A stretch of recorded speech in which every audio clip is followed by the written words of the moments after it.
Primeiro História. Hiperbórea, o reino da primavera eterna. Desde a Grécia Antiga, falava-se sobre uma terra situada muito além do alcance humano, para além das montanhas, dos mares e do vento glacial de Bóreas, o deus do norte. Essa terra recebeu o nome de Hiperbórea, que significa literalmente além de Bóreas. Os poetas e historiadores gregos descreviam esse lugar como uma região intocada, onde o sol brilhava por 6 meses ininterruptos, garantindo a primavera eterna. Não havia fome, não havia pragas, não havia guerras. Seus habitantes viviam em harmonia com a natureza e, segundo as lendas, eram imortais ou, no mínimo, livres das doenças e da velhice. Um povo abençoado, protegido pelos deuses, distante de qualquer dor ou sofrimento humano. O paraíso do norte. Heródoto, Píndaro e outros escritores antigos chegaram a mencionar a existência dos hiperbóreos. Eles o descreviam como um povo justo, generoso, dedicado a Apolo, o deus da luz. Inclusive, acreditava-se que o próprio Apolo passava temporadas entre eles, viajando de sua morada em Delfos até essa terra distante para recarregar suas forças divinas. De acordo com os mitos, ninguém morria em Hiperbórea. Quando os habitantes sentiam que seu tempo havia chegado, eles não adoeciam nem envelheciam. Simplesmente mergulhavam em um lago sagrado, desaparecendo em meio às águas cristalinas, como se fossem absorvidos pela própria terra. Esse relato fez muitos acreditarem que Hiperbórea não era apenas uma região geográfica, mas sim um estado de existência espiritual reservado aos escolhidos. Onde ficava Hiperbórea? Esse é um dos maiores mistérios. Alguns filósofos acreditavam que ela estava localizada no Círculo Polar Ártico, onde o Sol realmente permanece meses sem se pôr. Outros a situavam além das montanhas dos Urais, na Sibéria.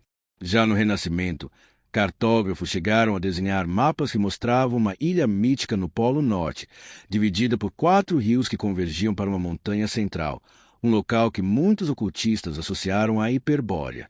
No século XIX e XX, teóricos do ocultismo e da teosofia, como Helena Blavatsky, afirmaram que os hiperbóreos teriam sido a primeira civilização avançada da Terra, muito antes da Atlântida ou da Lemúria. Para esses estudiosos místicos, Hiperbórea teria abrigado seres de enorme estatura, dotados de poderes espirituais que hoje a humanidade perdeu. Há ainda uma teoria mais sombria, a de que Hiperbórea teria sido destruída por uma catástrofe cósmica, talvez uma mudança no eixo da Terra, talvez uma guerra entre deuses. Isso teria forçado os sobreviventes a migrarem para o sul, originando mitos em várias culturas. Para os escandinavos, eles seriam os ancestrais dos gigantes de gelo. Para os hindus, poderiam estar ligados aos divais imortais que habitavam o Monte Meru, ecos em outras culturas. Curiosamente, muitos povos de regiões frias guardam lendas semelhantes. Os Sami, no norte da Escandinávia, falam de um reino de luz oculto além das montanhas geladas.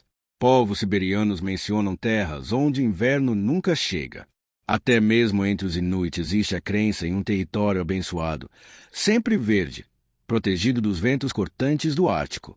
Essa convergência de tradições alimenta a hipótese de que, em algum ponto remoto da antiguidade, uma civilização real existiu ao norte, e sua lembrança foi sendo transformada em mito ao longo dos séculos. O lado oculto de Hiperbórea. Se por um lado os gregos viam Hiperbórea como uma terra perfeita, sem dor nem sofrimento, o ocultismo moderno traz uma interpretação mais sombria. Alguns esotéricos acreditam que apenas os puros poderiam entrar nesse reino. Qualquer estrangeiro que tentasse alcançá-lo sem estar preparado espiritualmente seria consumido pelos ventos gelados de Bóreas, vagando eternamente como uma sombra perdida. Outros sugerem que a própria entrada para Hiperbórea estaria escondida em cavernas sob o gelo do Ártico, funcionando como um portal para outra dimensão. Essa teoria se mistura com mitos de Agartha e Shambhala, sugerindo que todas essas terras místicas seriam, na verdade, acessos diferentes a uma mesma rede subterrânea, habitada por seres além da compreensão humana. O fascínio moderno. Durante o século XX, exploradores e sociedades secretas demonstraram grande interesse por Hiperbórea. Alguns relatos dizem que expedições desapareceram ao tentar encontrar portais no Círculo Polar. A busca era alimentada pela ideia de que, se os hiperbóreos realmente existiram, poderiam ter deixado vestígios de uma ciência avançada, talvez até mesmo tecnologias capazes de alterar o clima ou prolongar a vida humana. Hoje, muitos pesquisadores acreditam que Hiperbórea seja apenas uma metáfora, uma lembrança coletiva de uma era de abundância, quando os povos do norte ainda não sofriam os rigores do frio extremo. Já para os ocultistas, o mito continua vivo, como um convite para que a humanidade busque dentro de si mesma a pureza e a harmonia perdidas. Um reino inalcançável. O que mais impressiona no mito da Hiperbórea não é apenas a descrição de um paraíso terrestre, mas a ideia de que talvez esse paraíso ainda exista em algum lugar oculto. Se for real, estaria protegido por muralhas de gelo, invisível para satélites e expedições modernas. Há quem diga que, em noites de aurora boreal, é possível enxergar portais cintilando no céu, indicando caminhos que não pertencem ao nosso mundo. Outros acreditam que a própria sensação de paz e euforia que as luzes polares despertam em quem as contempla é um eco da energia hiperbórea, que ainda resiste entre as fendas do espaço e do tempo. Seja um mito grego, uma lembrança ancestral ou uma realidade oculta sob o gelo eterno, Hiperbórea permanece como um dos maiores enigmas da humanidade. Um reino prometido, inalcançável, onde o homem poderia reencontrar aquilo que perdeu, a harmonia com a natureza, a juventude eterna e a vida em comunhão com os deuses. Segundo história, Lemúria, o continente afogado nos abismos do Índico. No século XIX, o mundo acadêmico se fascinava com uma ideia ousada, a de que um continente inteiro poderia ter desaparecido nas profundezas do oceano, levando consigo civilizações inteiras e espécies desconhecidas. Esse enigma recebeu o nome de Lemúria. A hipótese surgiu quando os cientistas observaram algo intrigante. Fósseis de lêmures e espécies semelhantes apareciam tanto em Madagascar quanto na Índia e na Malásia. Como esses animais não poderiam ter cruzado oceanos imensos, acreditou-se que, no passado remoto, deveria ter existido uma vasta massa de terra ligando essas regiões. Assim nasceu o conceito de um continente perdido entre o Oceano Índico e o Pacífico. Da ciência ao mito. Com o avanço da geologia, a hipótese original foi descartada. Descobriu-se que o movimento das placas tectônicas explicava a distribuição dos fósseis. Porém, a ideia de Lemúria não desapareceu. Pelo contrário, ela foi absorvida pelo ocultismo, pela teosofia, transformando-se em um dos mitos mais poderosos sobre civilizações antigas. Para Helena Blavatsky, fundadora da teosofia, Lemúria teria sido o lar da terceira raça raiz, antecessora dos Atlantes e da humanidade moderna. Segundo ela, esses seres possuíam corpos diferentes dos atuais, mais sutis, alguns até descritos como gigantes de pele translúcida. Disse que eram capazes de se comunicar por telepatia, manipular energias da natureza e viver em harmonia com o cosmos.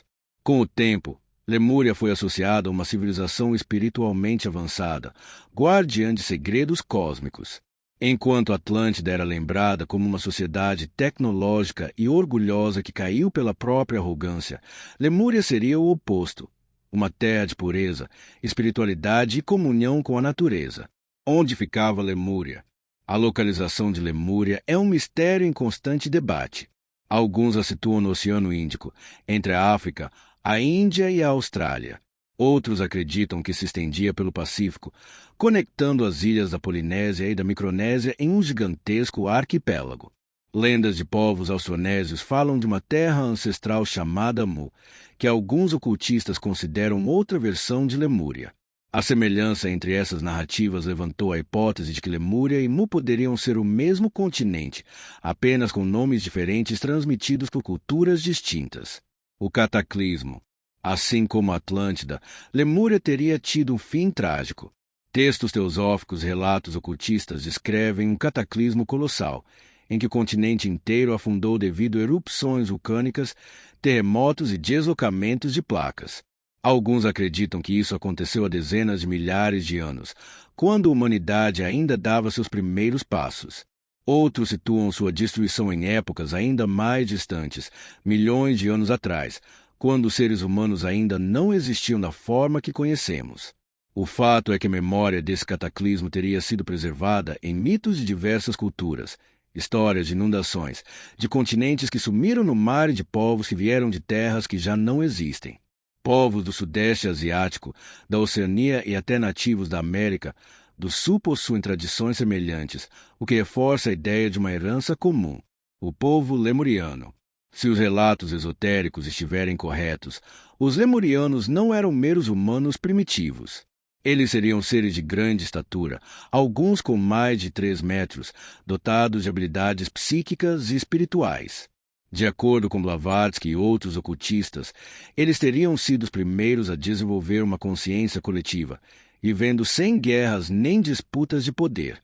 Sua ligação com a natureza era tão profunda que, segundo os mitos, podiam conversar com animais, controlar o crescimento das plantas e até moldar o clima. Quando a destruição começou, parte dos lemurianos teria migrado para o sul da Índia, para a Austrália e para as ilhas do Pacífico. Outros teriam encontrado refúgio em cidades subterrâneas, mantendo-se ocultos da humanidade moderna. É por isso que, até hoje, existem teorias que conectam Lemúria às tradições sobre mundos subterrâneos, como Agartha e Shambhala. Ecos do passado. O mito de Lemúria continua vivo, e alguns acreditam que vestígios ainda podem ser encontrados. Estruturas submersas nas ilhas da Polinésia, como as ruínas de Namadol em Pompei, são vistas por alguns como possíveis restos lemurianos. O mesmo ocorre com formações submarinas misteriosas no Oceano Índico, que alguns pesquisadores alternativos acreditam ser cidades afundadas. Na espiritualidade moderna, há quem afirme que os lemurianos teriam deixado cristais de poder espalhados pela Terra, armazenando informações e energia capazes de despertar a consciência humana no futuro. Essa crença deu origem a grupos esotéricos que afirmam receber mensagens telepáticas de seres lemurianos ainda vivos em outras dimensões. Lemúria e o presente. O que fascina nesse mito não é apenas a ideia de um continente desaparecido, mas a noção de que ele teria sido o berço espiritual da humanidade. Enquanto a ciência explica a dispersão de fósseis pelo movimento continental, o imaginário popular insiste em enxergar Lemúria como um símbolo da pureza perdida, um lembrete de que talvez a humanidade tenha começado sua jornada em contato direto com forças cósmicas que hoje mal compreendemos. Lemúria continua sendo um enigma. Para alguns, apenas um erro científico transformado em mito. Para outros, uma realidade encoberta pelas águas, esperando o momento certo de ser redescoberta.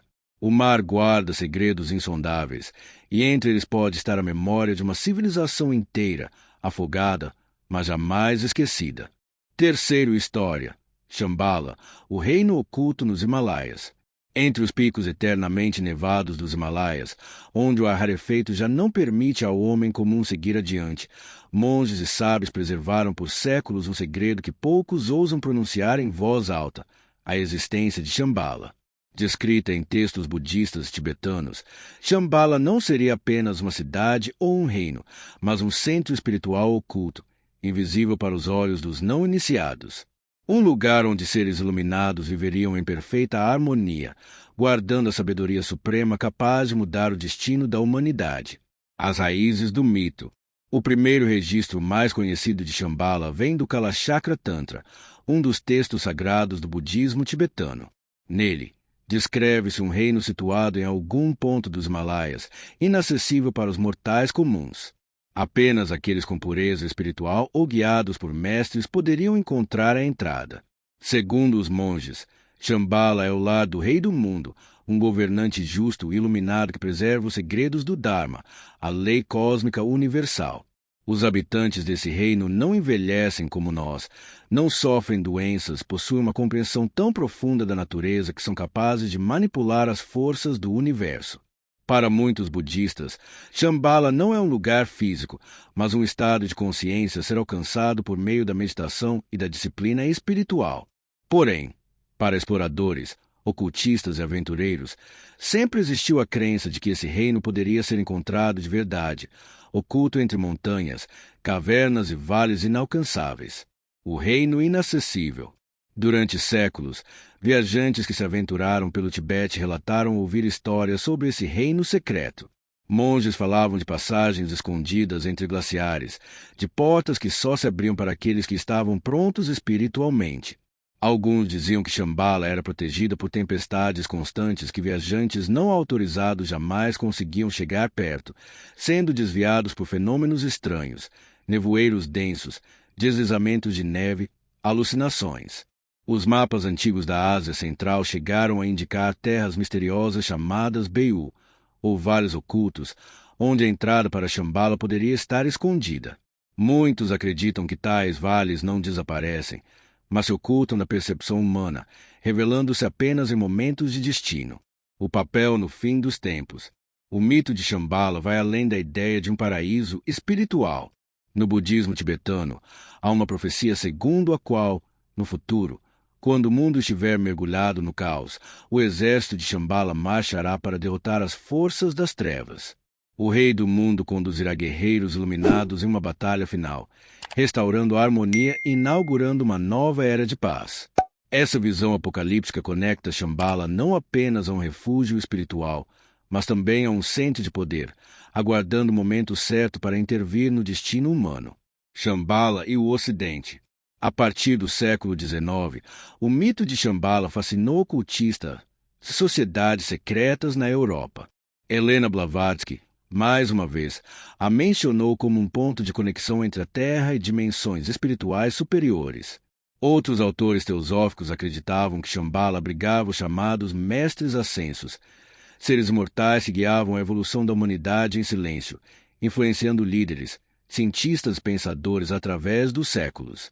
Na década de 1920, expedições reais foram organizadas na Ásia Central em busca desse reino. Exploradores russos, britânicos e até alemães acreditavam que, se encontrassem Shambhala, poderiam obter segredos capazes de mudar o mundo. Alguns viam nela a chave para uma energia cósmica inesgotável. Outros, a origem de armas espirituais que garantiriam poder absoluto. Essas expedições nunca encontraram o que buscavam, mas relatos misteriosos surgiram. Exploradores diziam ter ouvido sons estranhos vindos das montanhas, visto luzeiros noturnos que se moviam contra o vento e encontrado monges que falavam de reis invisíveis. A conexão com Agartha. Com o tempo, o mito de Shambhala se entrelaçou ao de Agartha, o suposto reino subterrâneo que abrigaria cidades avançadas. Alguns ocultistas afirmavam que Shambhala seria a capital de Agartha, localizada em outro plano vibracional, acessível apenas por portais nos Himalaias. Essa interpretação deu força à crença de que Shambhala não seria apenas uma lenda budista, mas uma realidade oculta, protegida por dimensões paralelas ou tecnologias desconhecidas. Mistérios modernos. Hoje, ainda há relatos de monges tibetanos que falam de Shambhala como um lugar real. Eles descrevem o reino como uma vasta cidade cercada por montanhas douradas, com templos de cristal e jardins que jamais murcham. Lá, o tempo não corre como em nosso mundo. Um dia em Shambhala pode equivaler a séculos aqui fora. Pesquisadores modernos apontam que Shambhala pode ter sido inspirada em antigos reinos do Himalaia, isolados do restante do mundo, que desenvolveram culturas avançadas e espirituais. Outros, porém, acreditam que o mito guarda um núcleo de verdade. Talvez realmente exista um lugar escondido, inacessível por meios comuns, protegido tanto pela geografia quanto por forças além da compreensão humana. Entre mito e realidade. O mais fascinante em Shambhala é a forma como ela equilibra dois mundos, o espiritual e o físico. Para os monges, é um símbolo da iluminação interior, um convite para que cada ser humano busque a paz dentro de si. Para os ocultistas e exploradores, é uma terra secreta, cheia de riquezas espirituais e tecnológicas, esperando ser redescoberta. Seja qual for a interpretação, o mito resiste. E, nos vales silenciosos do Tibete, onde o vento corta como lâmina e o gelo nunca derrete, ainda há quem acredite que portas invisíveis se abrem para poucos escolhidos, revelando o esplendor de uma cidade impossível. O reino oculto, o mundo moderno, com seus satélites e mapas detalhados, acredita ter explorado tudo. Mas as lendas de Shambhala lembram que talvez ainda existam lugares inacessíveis, não porque não os conhecemos, mas porque não estamos preparados para vê-los. Assim, Shambhala permanece, invisível, mas presente, esperando o momento em que o homem, cansado de seu próprio caos, esteja pronto para reencontrar a sabedoria que perdeu. Terceiro história. Shambhala, o reino oculto nos Himalaias. Entre os picos eternamente nevados dos Himalaias, onde o ar rarefeito já não permite ao homem comum seguir adiante, monges e sábios preservaram por séculos um segredo que poucos ousam pronunciar em voz alta: a existência de Shambhala. Descrita em textos budistas tibetanos, Shambhala não seria apenas uma cidade ou um reino, mas um centro espiritual oculto, invisível para os olhos dos não iniciados. Um lugar onde seres iluminados viveriam em perfeita harmonia, guardando a sabedoria suprema capaz de mudar o destino da humanidade. As raízes do mito. O primeiro registro mais conhecido de Shambhala vem do Kalachakra Tantra, um dos textos sagrados do budismo tibetano. Nele, descreve-se um reino situado em algum ponto dos Himalaias, inacessível para os mortais comuns.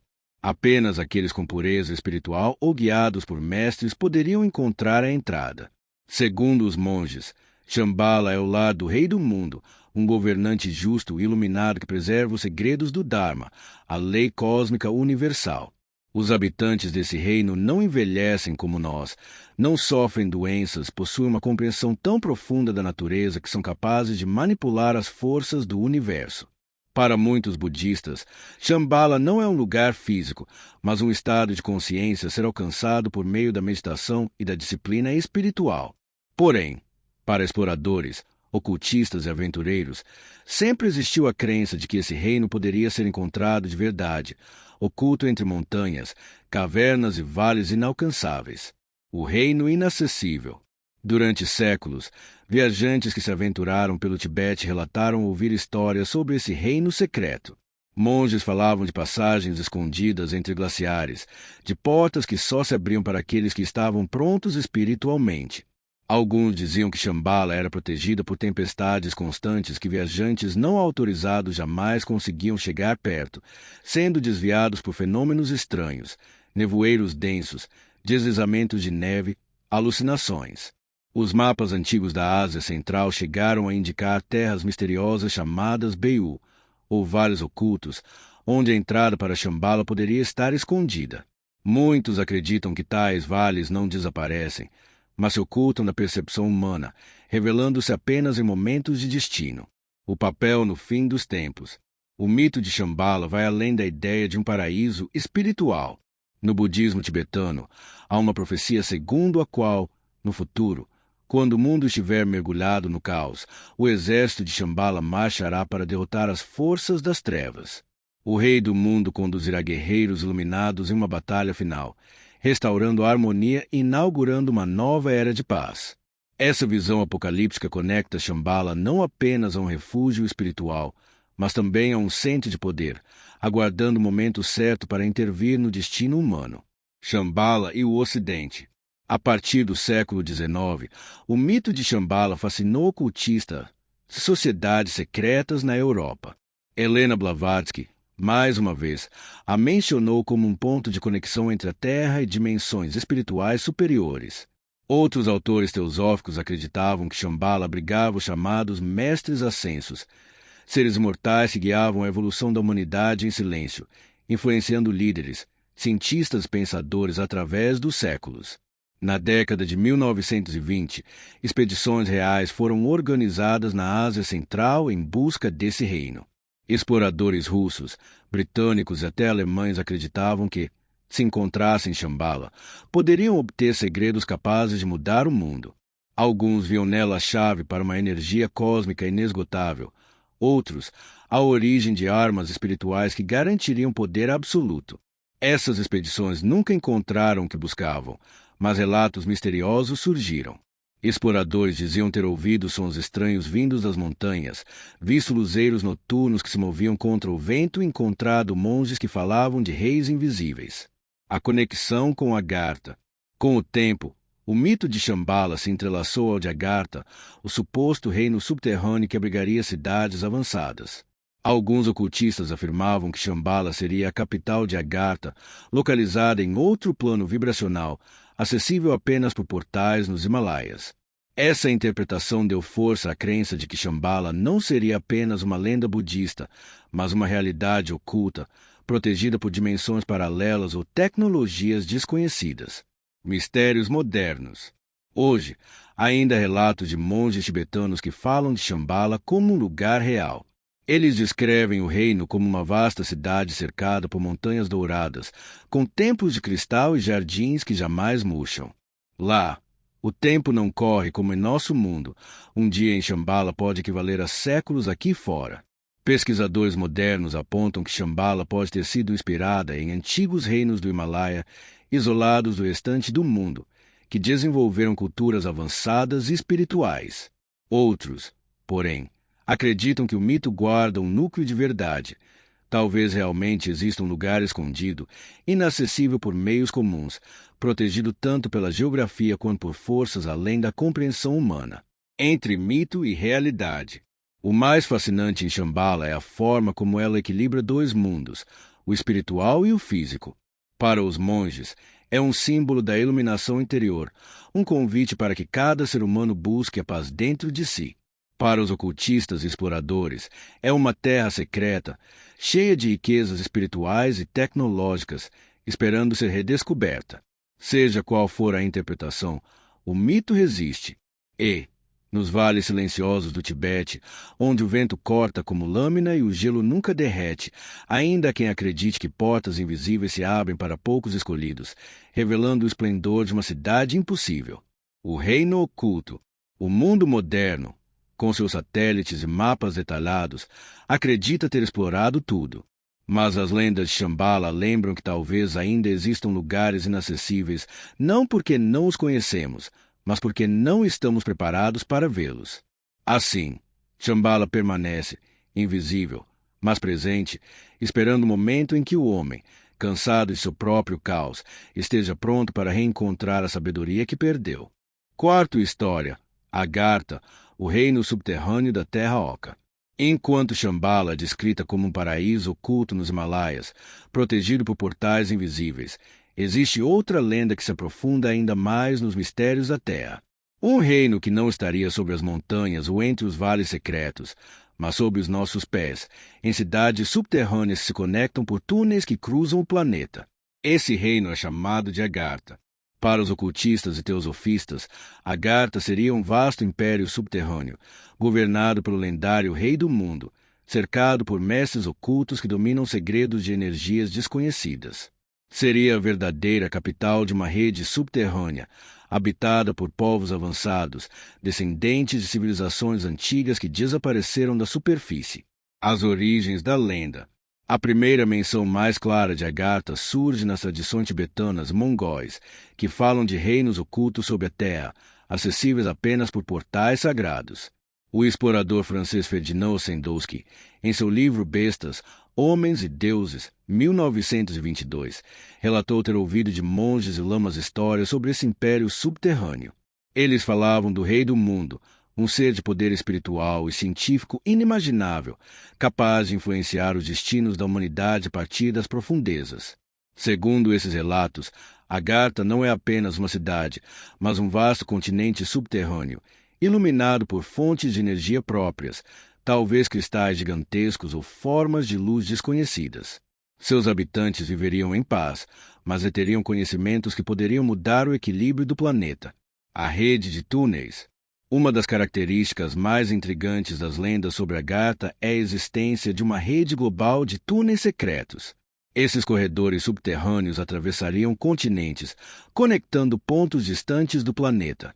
Alguns acreditam que entradas para Agartha estariam localizadas nos Himalaias, mas também na Amazônia, no deserto de Gobi, no Polo Norte e até em cavernas misteriosas do Brasil. Em cada cultura, existem mitos de cidades ocultas sob a terra. Os incas falavam de um reino escondido sob Cusco, os astecas, de passagens que levavam a reinos subterrâneos. O padrão se repete, alimentando a crença de que todas essas histórias seriam fragmentos de um mesmo enigma, a rede subterrânea de Agartha, o Rei do Mundo. No coração de Agartha estaria o trono do Rei do Mundo. Diferente de um monarca comum, esse governante seria uma entidade espiritual, ou talvez um ser humano imortal, que teria alcançado um grau supremo de conhecimento.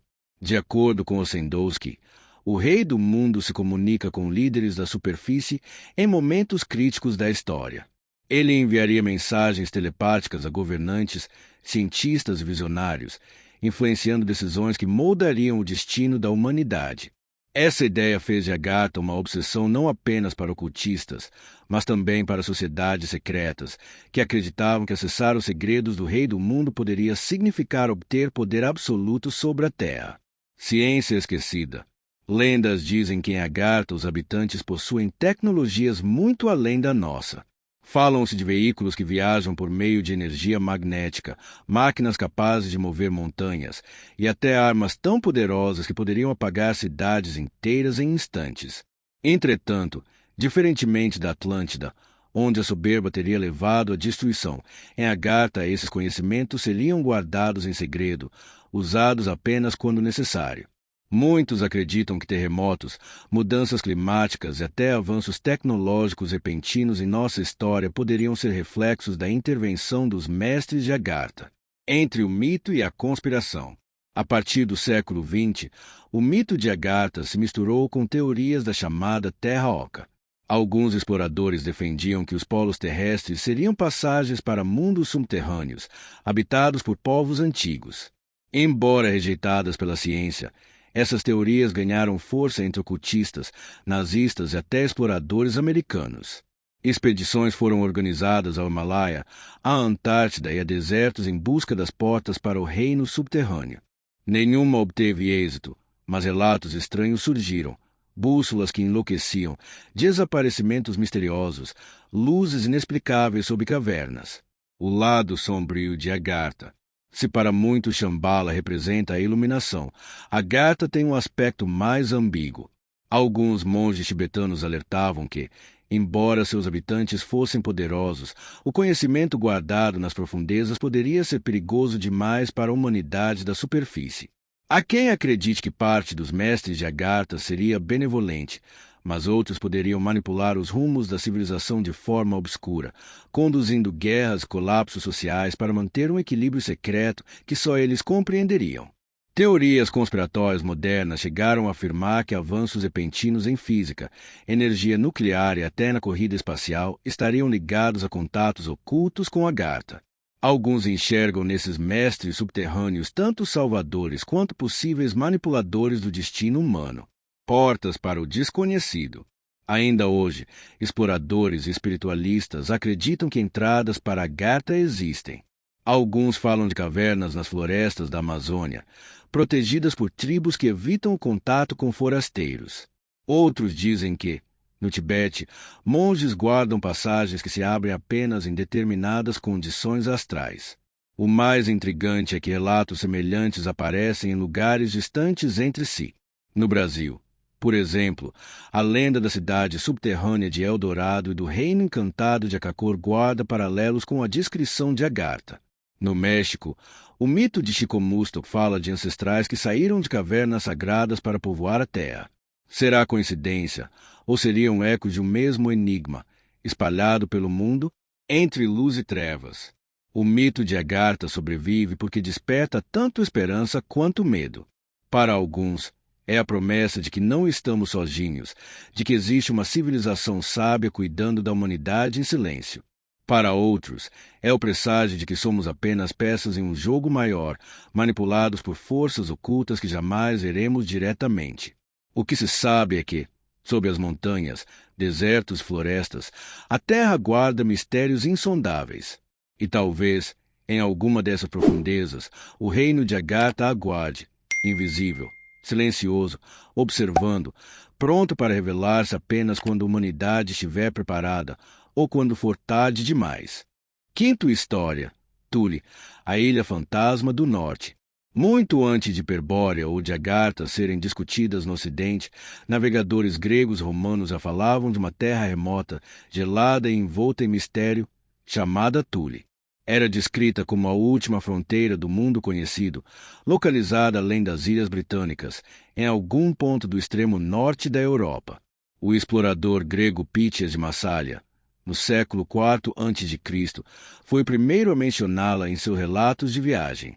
Ele falava de uma região onde o sol mal se punha no verão e mal nascia no inverno, claramente descrevendo os fenômenos do Círculo Polar Ártico. Para muitos de seus contemporâneos, parecia um mito impossível, e Thule foi classificada como uma terra lendária, meio real, meio imaginária.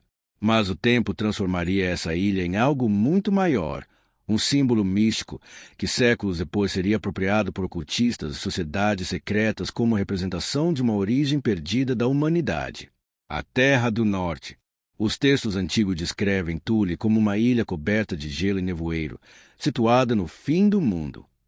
Alguns autores acreditavam que ficava na Noruega, outros defendiam a Islândia e alguns até a Groenlândia. Porém, para os povos mediterrâneos, que jamais tinham visto geleiras ou o sol da meia-noite, Thule parecia mais um reino sobrenatural do que uma simples localização geográfica. Outros relatos diziam que o mar em volta da ilha era espesso como uma mistura de água e ar, algo como uma substância gelatinosa que impedia a navegação. Essa descrição estranha levantou a hipótese de que Pythias e outros viajantes teriam testemunhado blocos de gelo flutuante no Ártico, algo inédito para os povos da Grécia. Com o tempo, Thule tornou-se sinônimo de limite, o último ponto habitável antes do nada. Mas as tradições orais que sobreviveram entre os povos nórdicos acrescentavam algo além. Histórias de sábios antigos que guardavam segredos no extremo norte, homens e mulheres que possuíam conhecimentos vindos dos deuses. Thule no esoterismo. Foi no século XIX que o mito de Thule ressurgiu com força, agora reinterpretado por correntes ocultistas e teosóficas. Para esses grupos, Thule não era apenas uma ilha do passado, mas sim a lembrança de uma civilização primordial que teria sido o berço das raças humanas. Nessa visão, Thule seria herdeira direta de Hiperbórea. Quando o continente hiperbóreo desapareceu, alguns sobreviventes teriam se estabelecido em uma ilha do Ártico, fundando uma nova cultura que preservava parte da sabedoria perdida.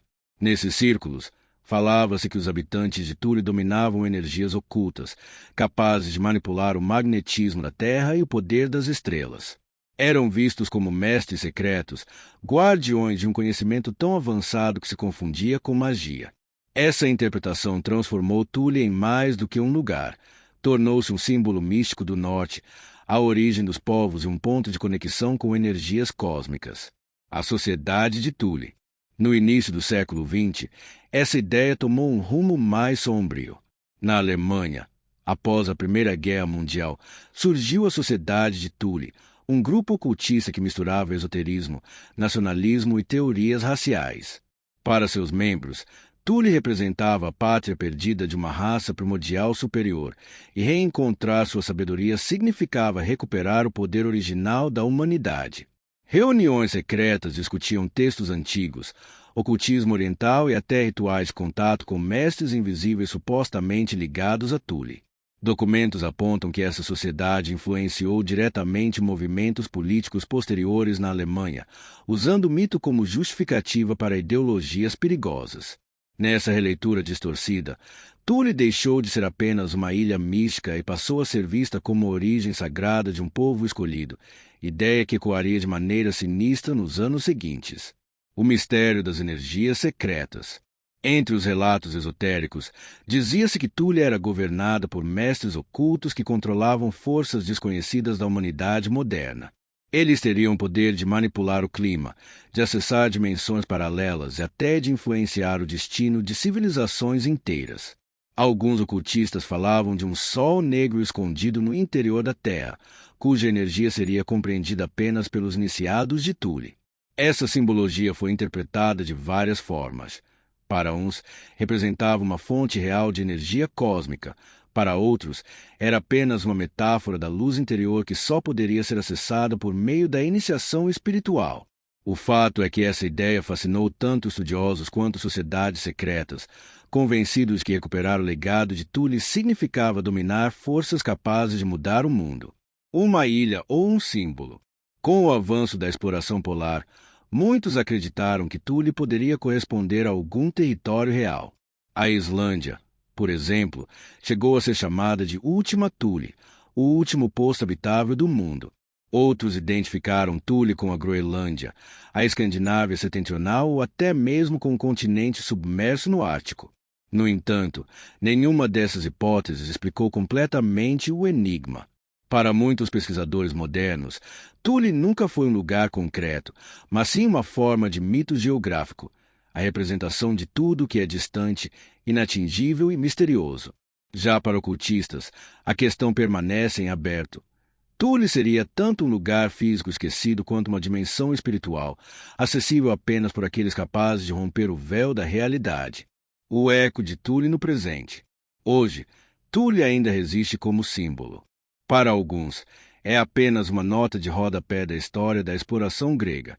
Para outros, é a chave para compreender como mitos antigos influenciaram sociedade secreta e até ideologias perigosas do século XX. No imaginário popular, permanece como uma terra oculta, talvez ainda guardada sob os gelos do Ártico, ou talvez em outro nível de realidade, invisível para nós. Afinal, se povos antigos foram capazes de registrar com detalhes fenômenos como o sol da meia-noite, será que não poderiam também ter preservado memória de contatos com algo maior? Algo que, em sua visão, só poderia vir de uma terra além do limite do mundo conhecido. O norte eterno. O fascínio de Thule é justamente esse. Não importa se foi uma ilha real ou um mito simbólico, ela representa sempre a busca pelo inalcançável. O limite onde o homem encontra o desconhecido. Para os antigos gregos, era a fronteira do mundo. Para os ocultistas, a herança de uma raça primordial. Para as sociedades secretas, a promessa de poder absoluto.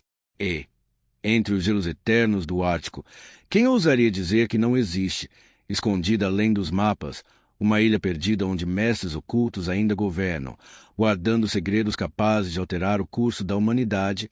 Sexto História. HY Brasil. A ilha que surge da névoa.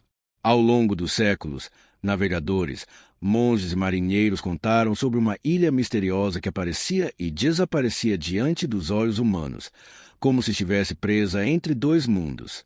Seu nome atravessou as gerações, HY Brasil. Não se tratava da atual nação da América do Sul, mas de uma terra lendária situada no Atlântico Norte, próxima às costas da Irlanda. Descrita em mapas medievais e mencionada em diários de exploradores, essa ilha cercada de névoa só podia ser vista a cada 7 anos, como se obedecesse a um ciclo invisível, guiado por forças sobrenaturais. Muitos acreditavam que HY Brasil era habitada por uma civilização muito avançada, guardiã de segredos que poderiam mudar o destino do mundo. Outros, mais temerosos, viam-na como um reflexo de outra dimensão, um espelho do desconhecido, um lugar proibido que seduzia marinheiros com promessas de riqueza e conhecimento, apenas para devorá-los em seu silêncio de pedra e neblina. A ilha nos mapas antigos. Cartógrafos entre os séculos XIV e XVII representaram HY Brasil em mapas náuticos com detalhes surpreendentes. Era frequentemente desenhada como uma ilha circular, cortada ao meio por um rio ou canal, como se duas partes formassem um todo misterioso. Marinheiros irlandeses contavam que, em dias de sol, podiam enxergar a ilha no horizonte, emergindo das brumas como uma miragem. Muitos tentaram alcançá-la, mas as correntes traiçoeiras e as tempestades súbitas pareciam conspirar contra qualquer aproximação. Havia também aqueles que afirmavam ter conseguido pisar em suas praias. Relatavam um lugar de grande fertilidade, com rios de águas cristalinas, animais que não existiam em nenhum outro canto da terra e construções que lembravam templos ciclópicos, feitos de pedras perfeitamente encaixadas. Mas, como em tantas lendas, a verdade nunca se fixava. O que era testemunho em um século tornava-se mito no seguinte, e a ilha seguia seu jogo de aparecer e desaparecer, desafiando a lógica humana. O véu da névoa. Um dos elementos mais marcantes de HY Brasil era sua barreira de neblina. Pescadores à costa da Irlanda relatavam que, ao se aproximarem de sua localização, uma cortina cinzenta surgia do nada, obscurecendo o céu e o mar. Quem ousava atravessá-la raramente voltava, e aqueles que regressavam contavam histórias perturbadoras. Alguns diziam ter encontrado uma cidade dourada, iluminada por uma luz que não vinha do sol. Outros descreviam figuras altas, envoltas em mantos, que se comunicavam sem palavras, transmitindo pensamentos diretamente para a mente. E havia os que enlouqueciam, afirmando que a ilha não era feita de pedra e terra, mas de uma matéria viva, pulsante, que expirava junto às ondas. A cada 7 anos, quando a neblina se dissipava e a HY Brasil podia ser vista, marinheiros tentavam novamente a sorte, movidos por esperança ou ganância. E a ilha, silenciosa, escolhia quem seria recebido e quem seria rejeitado. A civilização oculta. Lendas esotéricas afirmam que a HY Brasil era governada por mestres ocultos, seres dotados de sabedoria ancestral e domínio sobre energias secretas. Alguns os associavam aos druidas, sacerdotes celtas capazes de manipular forças da natureza. Outros viam neles remanescentes de uma civilização perdida, talvez descendentes de Atlântida ou Lemúria, guardiões de conhecimentos que escapavam à compreensão humana. Esses mestres, segundo a tradição, não apenas preservavam segredos sobre astronomia, medicina e filosofia, mas também controlavam o fluxo do tempo. Por isso, a HY Brasil só podia ser vista em intervalos determinados, quando suas vibrações se alinhavam com o mundo humano. Alguns relatos falam de viajantes que, ao desembarcar na ilha, viveram anos inteiros lá, convivendo com os habitantes em paz e aprendizado. No entanto, ao regressarem para suas terras, descobriram que apenas alguns dias haviam se passado. Outros, pelo contrário, relatavam ter ficado apenas horas, mas ao retornar encontravam séculos de diferença, como se o tempo em HY Brasil fosse tecido de outra forma. O encontro de 1674. Um dos testemunhos mais famosos vem de John Nisbet, capitão escocês que, em 1674, afirmou ter avistado a HY Brasil em uma de suas expedições. Ele e parte de sua tripulação teriam desembarcado na ilha e encontrado um sábio de longas barbas brancas que lhes entregou livros e manuscritos contendo conhecimentos avançados. Esses escritos, segundo boatos, foram confiscados e escondidos por instituições religiosas e sociedades secretas, interessadas em manter tais revelações longe do alcance do povo comum. O relato de Nisbet alimentou ainda mais a crença de que a HY Brasil não era apenas uma miragem, mas uma realidade cuidadosamente velada. O mistério nos tempos modernos. Curiosamente, a HY Brasil desapareceu dos mapas oficiais após o século XVII, como se tivesse sido apagada da memória cartográfica do mundo. No entanto, até hoje, pescadores à costa oeste da Irlanda ainda contam sobre luzes estranhas que surgem no mar, especialmente em noites de neblina densa. Alguns afirmam ouvir cantos vindos de dentro da bruma, melodias hipnóticas que parecem convidar os barcos a se aproximarem.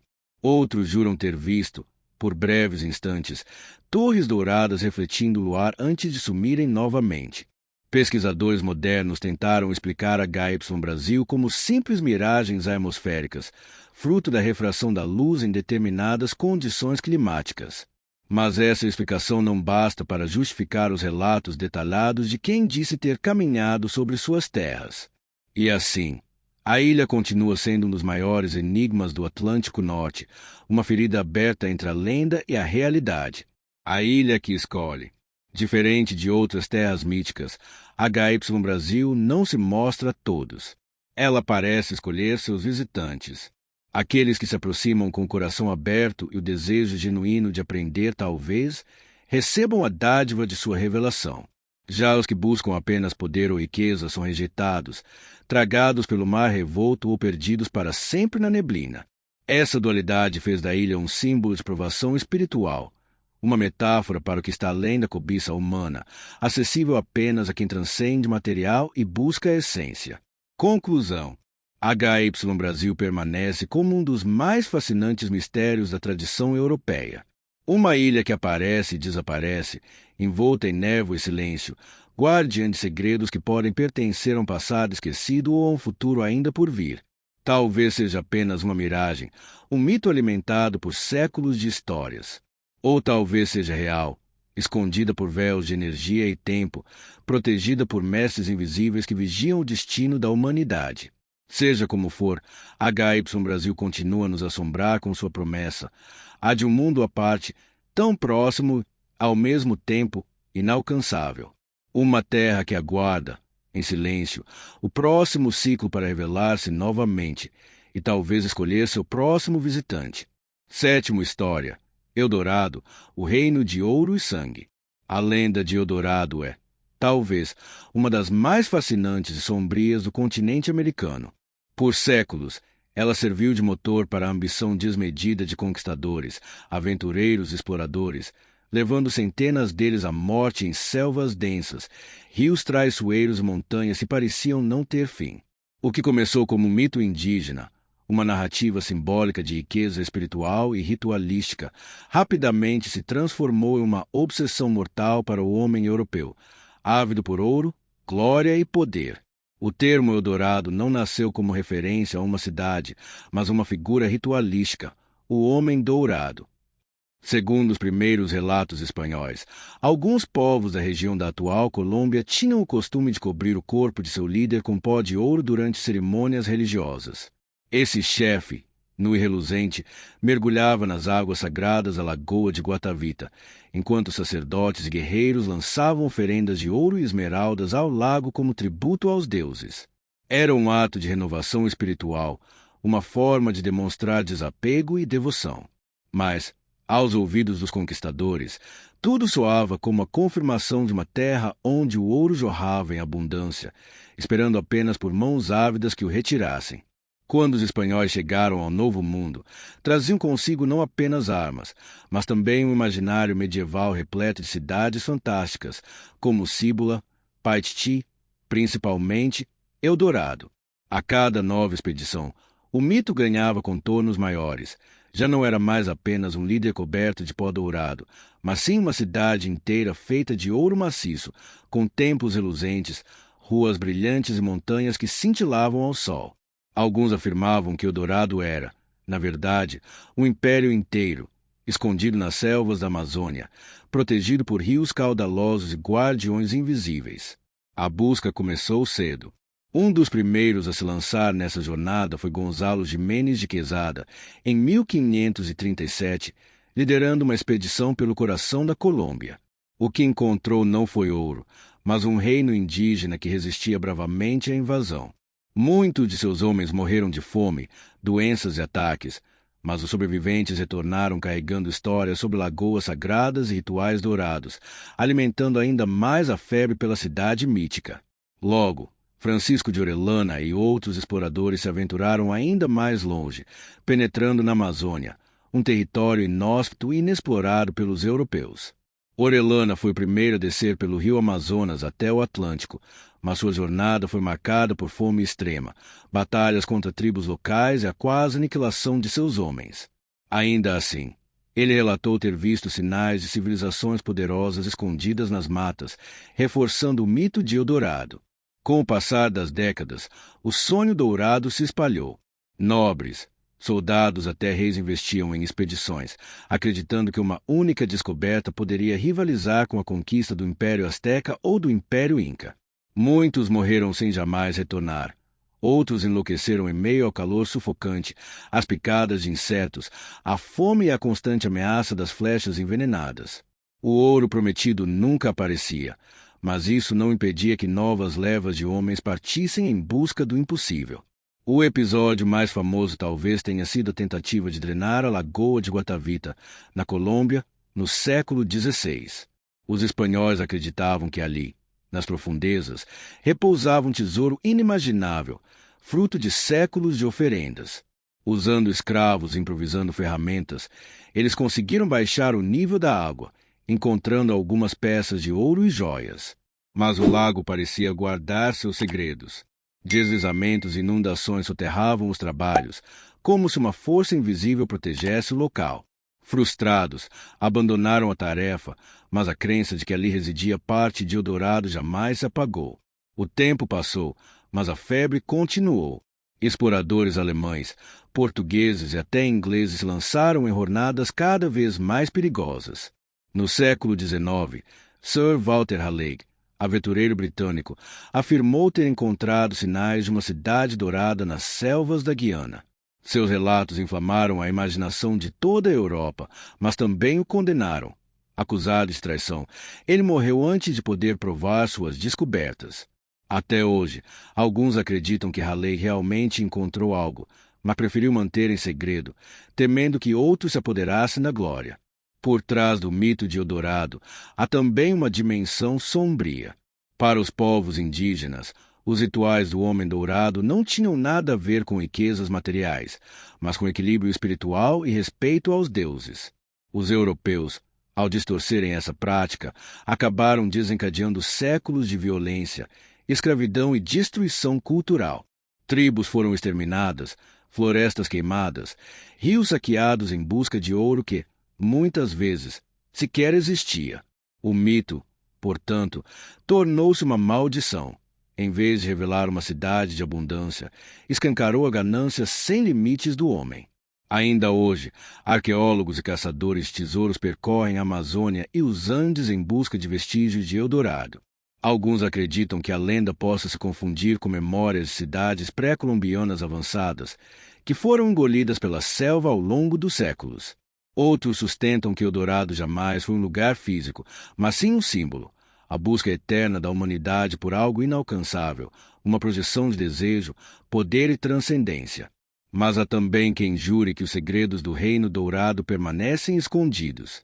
Disse que, nas noites silenciosas da selva, ainda se pode ouvir o som de tambores antigos ecoando entre as árvores, como se guardiões invisíveis vigiassem um império intocado. Alguns viajantes relatam ter visto luzes brilhantes nas profundezas da floresta, reflexos impossíveis de explicar, como se montanhas inteiras de ouro reluzissem sob a lua. Talvez o Dourado nunca tenha existido da forma como os conquistadores imaginavam. Mas, de certa forma, ele é real, vive na obsessão, no desespero e no sangue derramado por aqueles que ousaram procurá-lo. Uma cidade que, mesmo invisível, arruinou impérios, ceifou vidas e continua a fascinar gerações. E assim, Eldorado permanece sendo mais do que um mito. É um espelho da humanidade, brilhante, inatingível e imortal. Oitavo História. Ratanabá, a capital oculta do mundo antigo. Nas profundezas da floresta amazônica, onde a mata é tão densa que o sol mal consegue atravessar o véu de folhas, existe uma lenda moderna que ecoa com a força de um mito ancestral. Ratanabá, a capital do mundo antigo. Diferente de civilizações clássicas como a grega ou a egípcia, essa não nasceu das crônicas da antiguidade, mas sim de relatos esotéricos, teorias ocultistas e até mesmo especulações de exploradores contemporâneos. Alguns afirmam que, muito antes das pirâmides do Egito ou das cidades da Mesopotâmia, já existia na Amazônia uma metrópole colossal, centro irradiador de poder, conhecimento e tecnologia, tão avançada que seus vestígios permanecem escondidos até hoje. A história de Ratanabá ganhou fôlego principalmente no século XXI, mas suas raízes podem ser buscadas em relatos muito mais antigos. Os primeiros conquistadores espanhóis que se embrenharam na floresta falavam de cidades douradas escondidas, de templos cobertos de pedras preciosas e de rios que levavam diretamente a portões sagrados. Alguns cronistas mencionavam que os indígenas falavam de um coração da selva, onde os homens se comunicavam com os deuses. Para muitos estudiosos alternativos, esse coração não era outro senão Ratanabá, a capital do mundo antigo. Segundo os defensores dessa teoria, Ratanabá não seria apenas uma cidade, mas a verdadeira capital da Terra na Idade de Ouro da humanidade.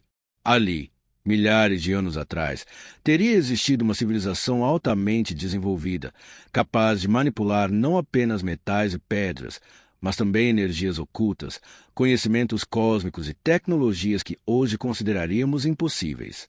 As pirâmides do Egito, os moais da Ilha de Páscoa e as linhas de Nazca no Peru seriam apenas ecos tardios de um saber que nasceu em Ratanabá. A lenda afirma que seus habitantes dominavam a medicina espiritual, a engenharia magnética e até a viagem interdimensional. Era como se a própria selva fosse um grande organismo e a cidade seu coração pulsante. Monumentos colossais, erguendo-se sob planaltos artificiais, teriam ficado encobertos com o passar dos milênios, engolidos pela mata úmida e voraz. A cada ano, Novos satélites detectam estruturas retangulares e geoglifos escondidos sob a copa das árvores, reacendendo a hipótese de que algo realmente grandioso pode estar enterrado ali. Teorias esotéricas e conspirações. O que mais diferencia Ratanabá de outras cidades míticas é o caráter conspiratório que envolve sua narrativa. Alguns grupos afirmam que governos e instituições científicas já sabem da sua existência, mas escondem a verdade do público. Segundo essas versões, poderosas elites tentam impedir que a humanidade redescubra seus próprios segredos, pois a sabedoria de Ratanabá poderia mudar completamente a ordem mundial. Dentro do imaginário esotérico, a cidade estaria conectada a Gartha, o lendário reino subterrâneo. Túneis secretos, formados por rios internos, ligariam a Amazônia a centros ocultos em diferentes partes do globo. Ratanabá seria, portanto, não apenas a capital de um império perdido, mas também a chave de entrada para outras dimensões da realidade. Alguns relatos falam em portais guardados por entidades. Outros mencionam que ainda há templos escondidos em cavernas protegidas por tribos isoladas que preservam segredos milenares. Ecos na história real.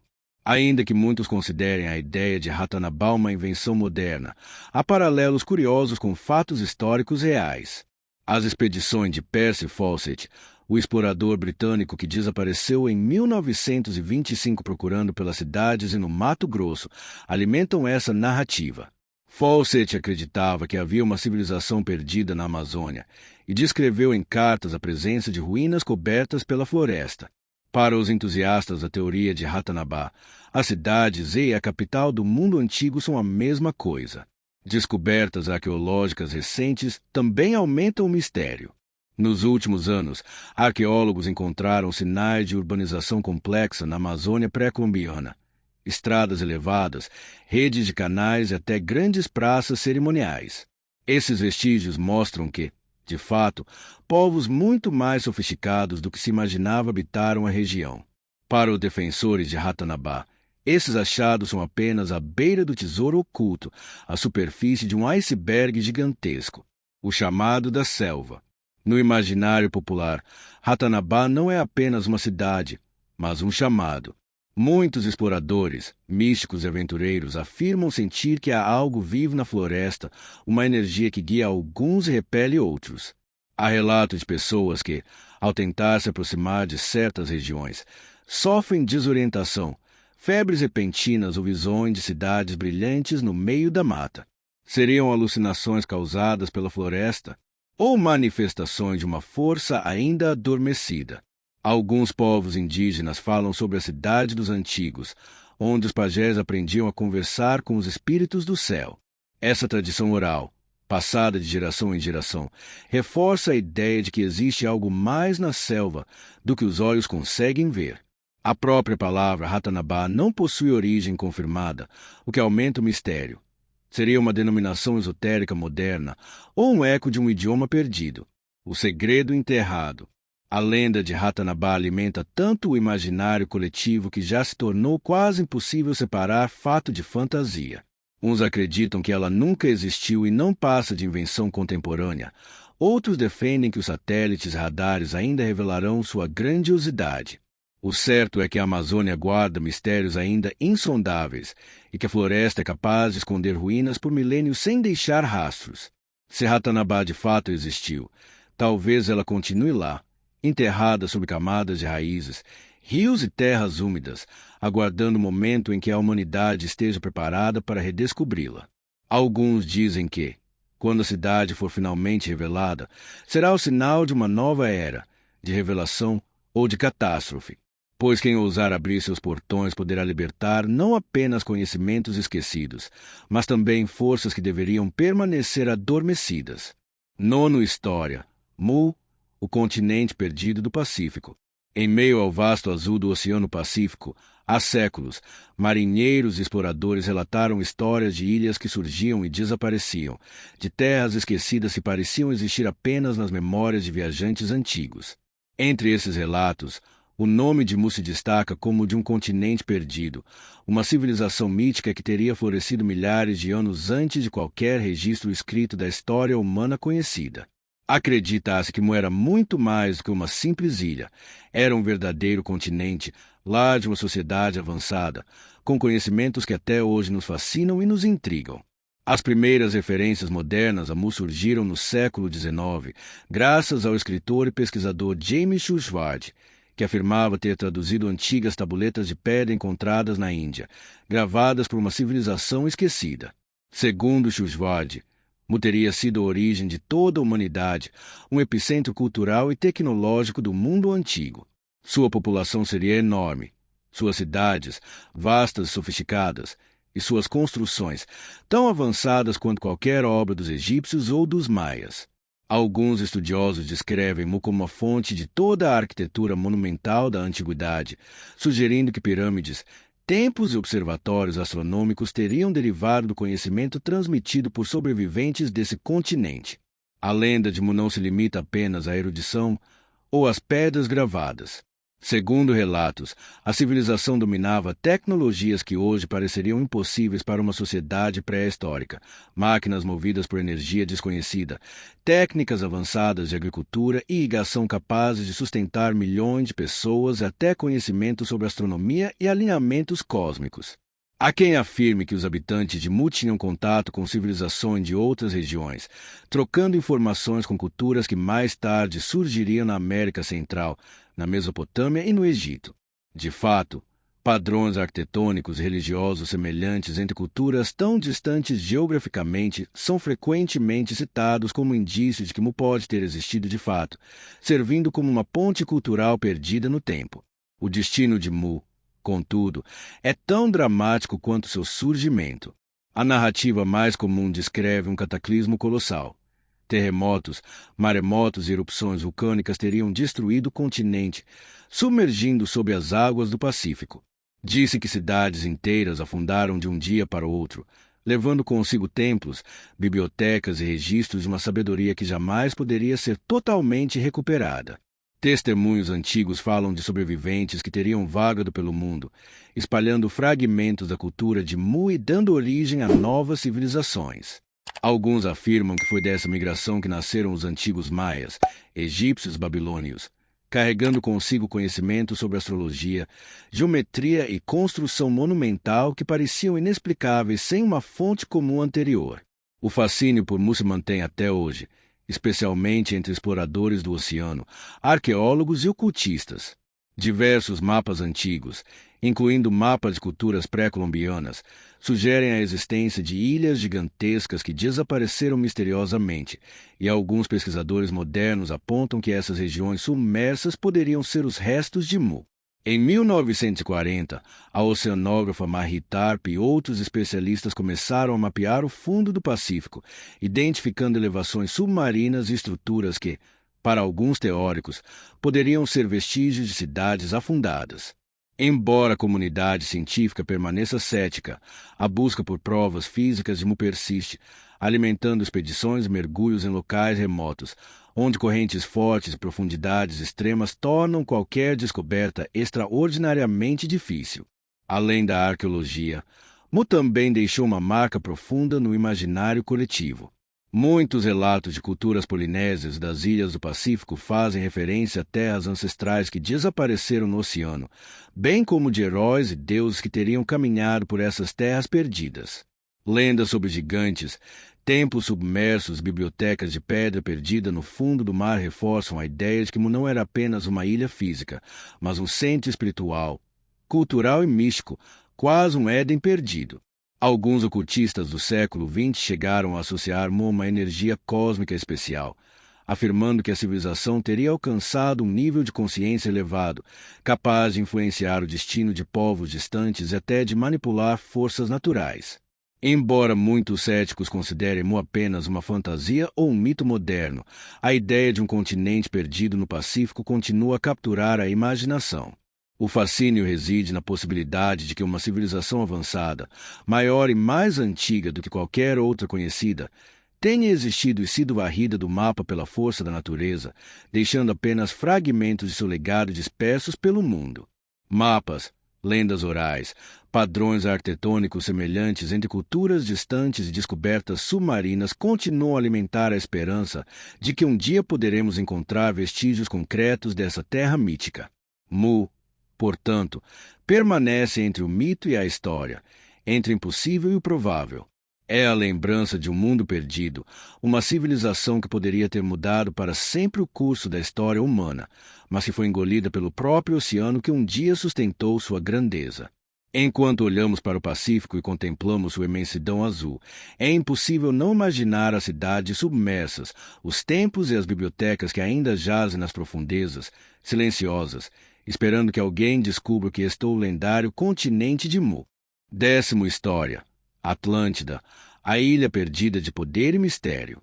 Entre todos os mitos de civilizações perdidas, nenhum é tão famoso quanto Atlântida.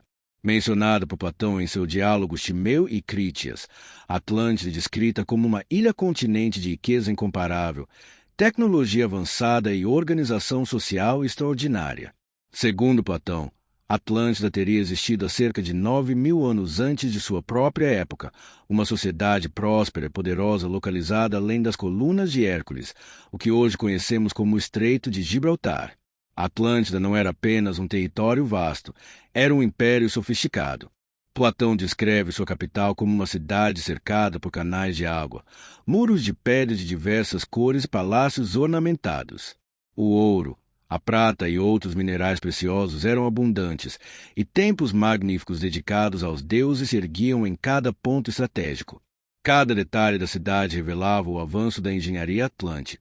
Sistemas de irrigação complexos, portos artificiais e estradas largas se conectavam cidades e palácios em perfeita harmonia. Alguns estudiosos acreditam que a descrição de Platão sobre os canais concêntricos da capital atlante é tão precisa que poderia corresponder a tecnologias de engenharia hidráulica muito à frente de seu tempo. Além de riqueza material, Atlântida era uma potência tecnológica e militar. Platão descreve-a como uma civilização capaz de dominar o mundo conhecido, possuindo navios poderosos e um exército organizado com disciplina e táticas sofisticadas. Há interpretações que sugerem que os atlantes possuíam conhecimento de astronomia, arquitetura e agricultura que superava amplamente o que era praticado pelas culturas contemporâneas de sua época. Alguns relatos modernos afirmam que Atlântida teria desenvolvido formas de energia desconhecidas, capazes de movimentar máquinas ou iluminar sua cidade sem fontes visíveis de combustível, embora isso permaneça no campo da especulação. O auge de Atlântida, contudo, não duraria para sempre. De acordo com Platão, o declínio começou quando os atlantes se tornaram gananciosos e arrogantes. A moralidade, antissólida, começou a ceder ao poder e à cobiça, e a relação com os deuses se deteriorou. É nesse ponto que o mito atinge seu ápice dramático. Os deuses, enfurecidos com a corrupção da humanidade, decidiram punir Atlântida. Catástrofes naturais, terremotos, erupções vulcânicas e tsunamis teriam engolido a ilha, submergindo-a sob o oceano em apenas um único dia e uma única noite de tragédia. Todo o esplendor, toda a riqueza e toda a sabedoria de Atlântida teriam desaparecido, deixando apenas vestígios no imaginário coletivo da humanidade. Ao longo dos séculos, a lenda de Atlântida influenciou exploradores, filósofos e escritores, inspirando buscas por evidências de sua existência. Alguns mapas antigos e relatos de marinheiros mencionam ilhas ou formações submersas que poderiam ser restos de Atlântida. Desde o século XIX, pesquisadores como Ignatius Donnelly popularizaram teorias que associavam Atlântida a regiões submersas do Mediterrâneo, do Caribe e até do Oceano Atlântico. Donnelly e outros teóricos acreditavam que Atlântida poderia ter sido o berço de civilizações antigas, espalhando conhecimento, religião e cultura por todo o mundo antigo.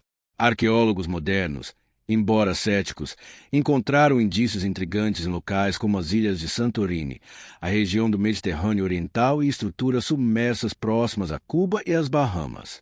Enquanto a comunidade científica não confirma a existência de Atlântida, essas descobertas alimentam debate e expedições submarinas. Mergulhadores relatam estruturas que lembram fundações de cidades, pedras trabalhadas até padrões geométricos que poderiam ter sido feitos por mãos humanas. Cada nova descoberta reacende o fascínio pelo mito, mesmo que a prova definitiva da existência da ilha perdida permaneça evasiva. Atlântida também transcendeu a arqueologia, tornando-se um símbolo cultural e espiritual. Muitos esoteristas afirmam que os Atlantes possuíam habilidades psíquicas, poderes de cura e uma conexão especial com forças cósmicas. Lendas modernas descrevem que sobreviventes de Atlântida teriam fugido para outras partes do mundo, transmitindo seus conhecimentos e influenciando culturas como os egípcios, os sumérios e até os povos da América Central. Essa ideia de um legado perdido, mas persistente, reforça a noção de que Atlântida não é apenas uma ilha física, mas um arquétipo de conhecimento esquecido e de civilização avançada. Mesmo na cultura popular, Atlântida exerce fascínio imenso. Filmes, livros, jogos e séries retratam-na como um paraíso tecnológico, submerso no oceano, onde ruínas antigas guardam segredos de uma humanidade superior. O mito de Atlântida continua a despertar questionamentos sobre o passado da Terra. E se existiram civilizações tão avançadas quanto imaginamos, engolidas por forças naturais que não conseguimos controlar, o mistério permanece.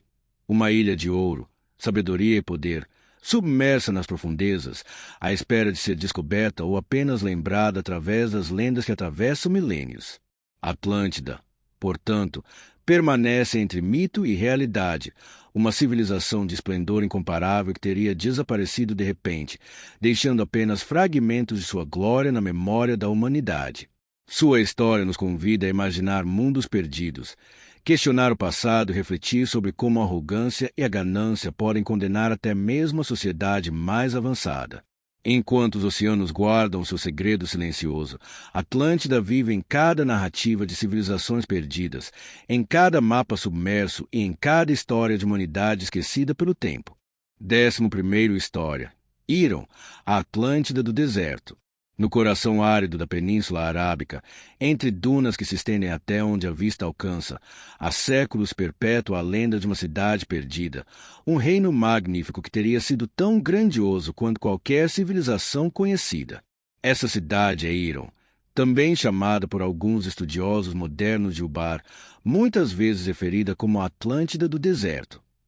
Sua história é cercada de mistério, misturando relatos religiosos, textos antigos e tradições orais, que descrevem um lugar de riqueza incomensurável, colunas imponentes e prosperidade absoluta, destruído por sua própria corrupção. O Alcorão, livro sagrado do Islã, menciona Híron como a cidade das colunas, construída por um povo orgulhoso e poderoso que se desviou dos ensinamentos divinos. Segundo os textos, os habitantes da cidade se tornaram arrogantes, opressivos e gananciosos, explorando a riqueza natural e humana de suas terras sem limite. Essa decadência moral teria chamado a ira de Deus, e a cidade, que antes reluzia com esplendor, foi consumida pelas areias do deserto em um castigo divino, desaparecendo da superfície da terra sem deixar vestígios àqueles que vieram depois. A narrativa sugere que Híron não foi apenas destruída, mas engolida pelo deserto, desaparecendo sob dunas que continuaram a se mover e a engolir tudo à sua frente ao longo dos séculos. A descrição de Híron é fascinante e quase surreal. Era uma cidade de colunas monumentais. Alguns relatos dizem que alcançavam alturas impressionantes e cujas estruturas eram feitas de pedras raras e de extraordinária beleza. Arquitetos e artesãos teriam trabalhado por décadas para erguer palácios, templos e praças que espelhavam a grandiosidade de seus governantes. Estradas pavimentadas conectavam mercados, armazéns e zonas residenciais, e sistemas de irrigação sofisticados transformavam o deserto árido em terras férteis, capazes de sustentar grandes populações. Fontes, jardins exuberantes e fontes de água cristalina, segundo relatos, davam à cidade uma aparência quase paradisíaca, contrastando com a aridez do deserto que a cercava. O lendário comércio de Híron também contribui para o mistério da cidade perdida. Localizada estrategicamente entre rotas caravaneiras, a cidade teria acumulado riquezas incalculáveis, exportando especiarias, incenso, ouro e pedras preciosas para regiões distantes, como a Mesopotâmia, o Egito e a Índia.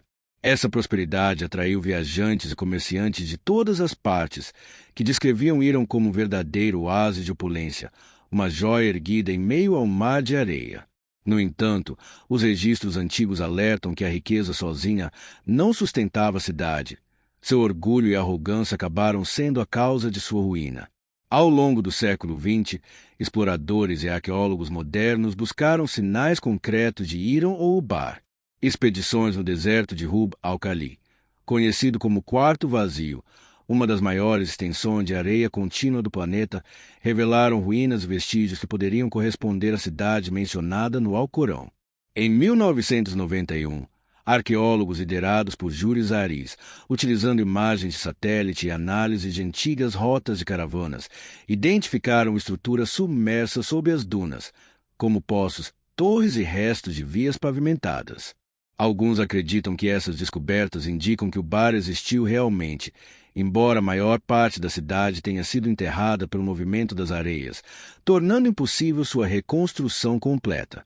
O destino de Irão ecoa de outras cidades míticas como Atlântida ou Mu, mostrando que riqueza e poder não protegem contra a destruição, especialmente quando a moralidade é esquecida. A ideia de uma cidade inteira sendo engolida pelas areias é aterradora, ao mesmo tempo fascinante. Mostra como o deserto pode ser tanto guardião quanto destruidor, preservando segredos, apagando civilizações em silêncio absoluto. Alguns relatos de viajantes antigos descrevem sinais de Irão, como colunas isoladas emergindo das dunas, restos de fundações, cavernas ocultas, alimentando ainda mais a aura mítica da cidade. Além do aspecto arqueológico, Irão exerce um forte fascínio espiritual. No Alcorão e em tradições orais, a cidade é lembrada como um aviso moral, uma lembrança de que a arrogância e a ganância podem destruir até mesmo as sociedades mais poderosas. Histórias de Irão são contadas entre beduínos, viajantes do deserto e estudiosos islâmicos, reforçando o caráter de lenda e advertência, mas também despertando o imaginário sobre a grandiosidade perdida de um lugar que poderia ter rivalizado com qualquer capital antiga. A busca por Irão, portanto, continua até hoje. Expedições modernas, estudos com imagem de satélite, análises geológicas e pesquisas históricas tentam reconstruir a localização exata e a dimensão da cidade. Cada vestígio encontrado alimenta a esperança de que a Atlântida do deserto não seja apenas mito, mas um relato histórico parcialmente preservado pelas areias. Irão permanece entre a história e a lenda, um testemunho da fragilidade humana diante da natureza e do tempo, e um convite à imaginação sobre o que o deserto ainda esconde sob suas dunas silenciosas. Irão nos lembra que, assim como outras civilizações perdidas, a grandeza humana é efêmera. Mesmo cidades de colunas majestosas, riquezas incalculáveis e tecnologias avançadas podem desaparecer, deixando apenas histórias, ruínas submersas e o eco do que um dia foi o coração de um império no deserto. Entre a história e o mito, Irão continua a fascinar, instigando exploradores, arqueólogos curiosos a imaginar um mundo perdido, engolido pelas areias, mas jamais esquecido. 12º História. YS, a cidade submersa da Bretanha. No litoral escarpado da Bretanha, na França, entre penhascos e praias batidas pelo vento, surge uma das lendas mais enigmáticas da Europa, a história de YS, uma cidade magnífica que teria existido abaixo do nível do mar, protegida por diques e cercada por águas perigosas. YS é conhecida como a Cidade Perdida, um lugar de riqueza, beleza e prosperidade, que foi tragicamente submerso como punição por sua decadência moral. A narrativa combina a história, mito e moralidade, e ao longo dos séculos inspirou viajantes, poetas e estudiosos a procurar vestígios dessa civilização esquecida. Segundo a lenda, YS foi fundada pelo rei Gradlon, governante sábio e poderoso que conseguiu erguer uma cidade capaz de resistir à força do oceano. Para proteger YS das marés e tempestades violentas da costa bretã, Gradlon mandou construir diques gigantescos, sistemas de canais elaborados, transformando a cidade em uma fortaleza contra o mar. Alguns relatos descrevem ruas pavimentadas de pedras finas, templos e palácios adornados com ouro e marfim, e uma organização urbana que impressionaria mesmo sociedades muito mais modernas. Os habitantes de YS viviam com fartura, participando de comércio marítimo e mantendo alianças estratégicas com outras cidades costeiras, tornando YS uma potência econômica e cultural da Bretanha. A cidade, No entanto, possuía um segredo sombrio. Conforme as histórias contadas por cronistas medievais, os cidadãos de YS foram gradualmente se entregando ao pecado e à decadência. Festas intermináveis, luxúria e desrespeito às leis e tradições transformaram o que antes era uma sociedade próspera e moral em um local de corrupção e excessos. A filha do rei Gradon, Malgen, também conhecida como Daud, é frequentemente retratada como a responsável direta pela queda da cidade. Disse que ela abriu os portões da cidade para amantes e amigos durante rituais e festas, permitindo que a cidade se entregasse à indulgência total, desrespeitando o equilíbrio que mantinha YS segura contra o mar. O clímax da lenda descreve um desastre inevitável.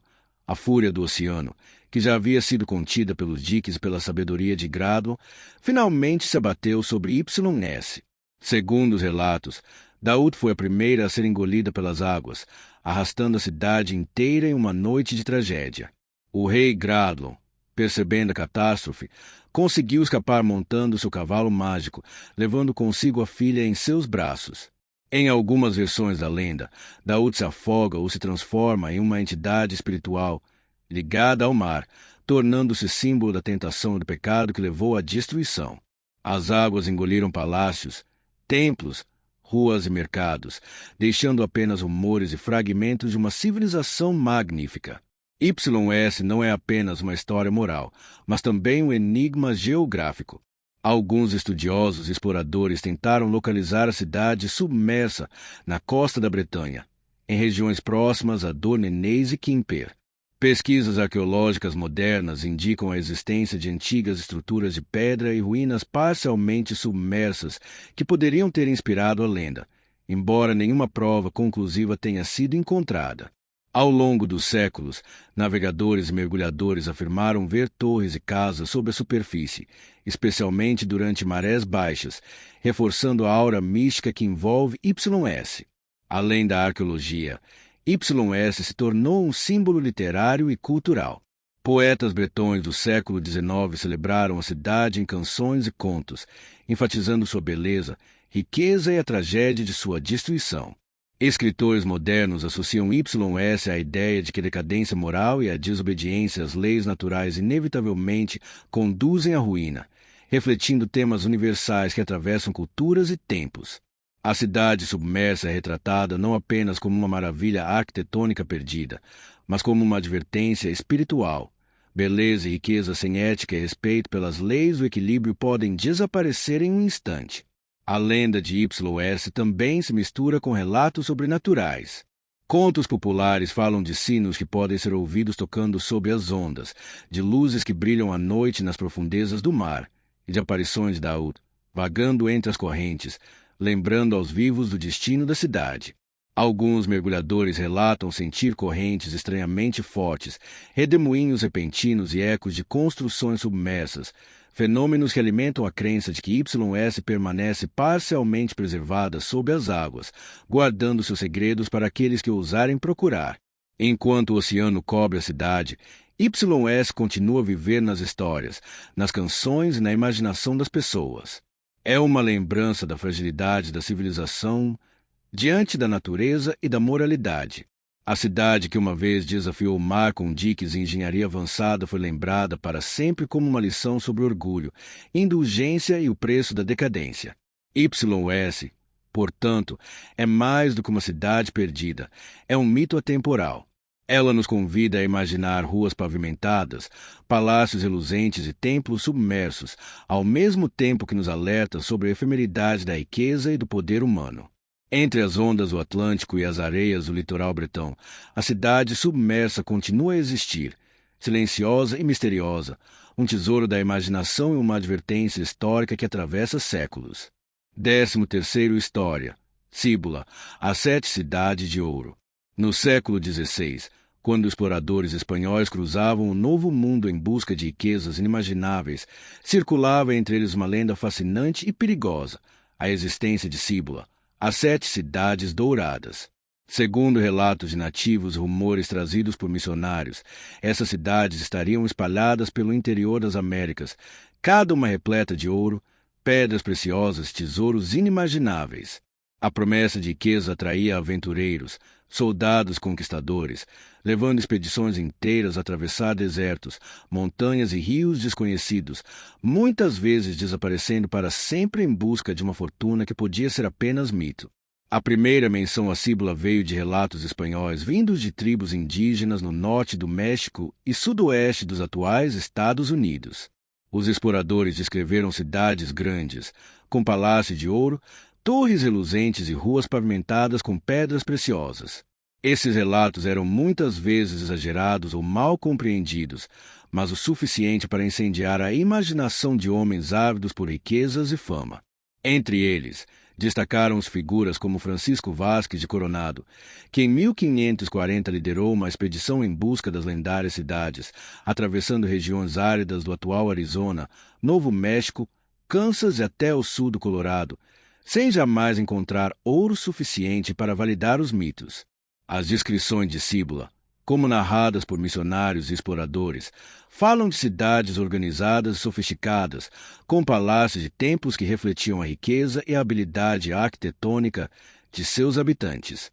Alguns relatos sugerem que as cidades eram cercadas por muros de pedra e torres decoradas com metais preciosos, enquanto outros afirmam que jardins exuberantes e fontes de água cristalina adornavam as praças.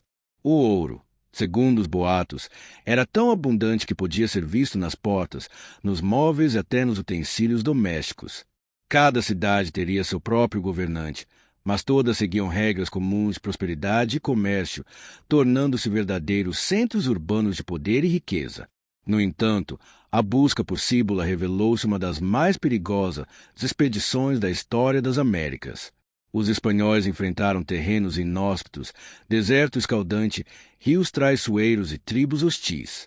Muitos perderam suas vidas, não apenas por desafios naturais, mas também por conflitos com nativos que tentavam proteger suas terras e culturas. Apesar da dificuldade, a lenda da riqueza inalcançável persistiu. Cada mapa, cada pista, cada rumor sobre ouro perdido incentivava novas expedições, e muitas vezes homens corriam mais riscos pelo mito do que pela própria sobrevivência. Com o passar do tempo, a realidade começou a se misturar com o mito. Expedições encontraram cidades antigas de adobe e pedra, mas em lugar de ouro abundante, encontraram cultura, comércio e arquitetura indígena sofisticada. Essas descobertas, embora não correspondessem ao imaginário europeu de riqueza material, mostraram que as lendas de Cíbula podem ter se baseado em cidades reais, habitadas por povos avançados que possuíam conhecimento em agricultura, engenharia e arte. Alguns estudiosos modernos acreditam que Cíbula teria sido inspirada por povos Pueblo e Zuni, que construíram cidades complexas no sudoeste dos Estados Unidos, com grandes casas de adobe, templos cerimoniais e sistemas de irrigação inteligentes. Ainda assim, a lenda de Cíbula manteve seu fascínio. Para os conquistadores, ela simbolizava a possibilidade de riqueza instantânea e poder absoluto. Para os historiadores e arqueólogos modernos, representa um exemplo de como rumores e exageros podem mudar a exploração e a história. Cíbula também se tornou um mito literário, inspirando livros, contos e filmes sobre cidades perdidas, tesouros escondidos e expedições desastrosas, perpetuando a ideia de que em algum lugar do continente americano ainda existem riquezas esquecidas, guardadas pela geografia e pelo tempo. O mito das 7 cidades de ouro reflete também um aspecto psicológico da exploração humana, a busca pelo impossível, a fé em histórias transmitidas por outros e a esperança de que riqueza e glória possam ser conquistadas, mesmo à custa de enormes riscos. Expedições como a de Coronado mostram como a ganância e o desejo por fama levaram homens a se aventurar por territórios desconhecidos, enfrentando desastres naturais, ameaças invisíveis, na busca por algo que talvez nunca tenha existido. Hoje, arqueólogos e historiadores reconhecem que Cíbula não era uma única cidade de ouro, mas provavelmente uma coleção de assentamentos indígenas ricos em cultura e tradição, transformados pelo mito europeu em cidade de ouro inigualável. O eco da lenda, entretanto, permanece. Mapas antigos, diário de exploradores, relatos orais preservam o fascínio pela cidade perdida, mantendo vivo o mistério e a promessa de tesouros escondidos. Cíbula, assim, Permanece entre mito e história, um símbolo da ambição humana, do perigo das lendas, da complexidade das civilizações indígenas. Cada expedição que atravessa o deserto, cada arqueólogo que estuda ruínas antigas, revive a busca pelas 7 cidades de ouro, lembrando que, às vezes, a verdadeira riqueza não está no ouro, mas no conhecimento, na cultura e na história que conseguimos preservar e descobrir. Entre rumores, mapas perdidos e relatos exagerados, Cibola continua a fascinar.